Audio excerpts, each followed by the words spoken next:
5 साल के इंतजार और बीमार दिल के चलते पाकिस्तानी आयशा की कहानी मेडिकल इंटरवेंशन की ताकत के सबूत के तौर पर सामने आती है। ये कहानी पाकिस्तान से ताल्लुक़ रखने वाली 19 साला आयशा के गिर्द घूमती है, जिसने एक बीमार दिल के साथ 5 साल इंतज़ार करने के बाद भारत में उसकी जान बचाने वाली हार्ट ट्रांसप्लांट सर्जरी करवाई है।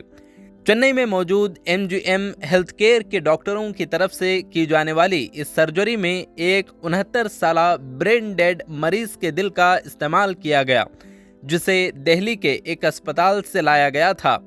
NGO Aishwarya trust, farmer patients और डॉक्टरों समेत मुख्तलिफ ज़राए से मिलने वाले फंड से आयशा के घर वालों ने अस्पताल के भारी बिल को अदा किया। आयशा ने कराची में स्कूल की तालीम दोबारा शुरू करने और फैशन डिज़ाइनर के तौर पर अपना कैरियर बनाने के अपने मंसूबे का इजहार करते हुए सबका शुक्रिया अदा किया।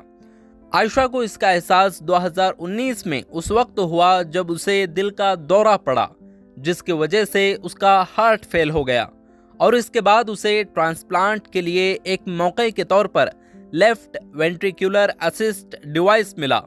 माली मजबूरियों के बावजूद आयशा के घर वाले डटे रहे। आखिरकार जनवरी 2024 में जिंदगी बचाने वाली एक कॉल आई। एक senior cardiac surgeon doctor KR Balakrishnan ने सर्जरी की नाजुकी पर जोर दिया। अतिया करने वाले दिल की उम्र के बावजूद इस फैसले पर आगे बढ़े।